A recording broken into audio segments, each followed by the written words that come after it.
Esther McVey. There was a conflicting moment for disability benefit campaigners when they had to welcome an announcement from Tory Minister Esther McVey.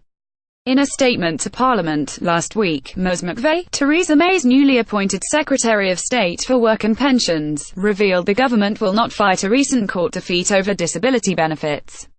The ruling at the High Court meant that people with mental health conditions which cause them psychological distress should have that considered by benefits assessors.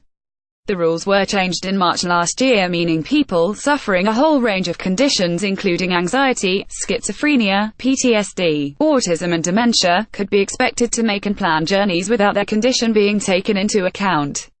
Ms McVey said the ruling would then be challenged and those who had lost out would get backdated payments. Now this was unsettling for some activists for whom it is no exaggeration to say she is a hate figure. In her previous incarnation as Minister for Disabled People, the quote marks are mine, because the title appeared so Orwellian. She appeared to deliberately mislead MSPs about the impact of the bedroom tax on disabled children and their families. She encouraged media stories wrongly suggesting there had been a surge in applications for disability living allowance from people rushing to claim before it was abolished. She praised food banks, arguing it was right that many people were using them. And the Court of Appeal ruled she'd deliberately closed the Independent Living Fund, despite knowing the very real adverse consequences it would have on the lives of many of the more severely disabled. So her first major statement in her new role was something of a surprise. Maybe it is a sign of better relationships ahead. But the announcement didn't just take the biscuit, it hoovered up the cabinet's entire annual supply. Our intention has always been to provide the best support to claimants with mental health conditions, she said.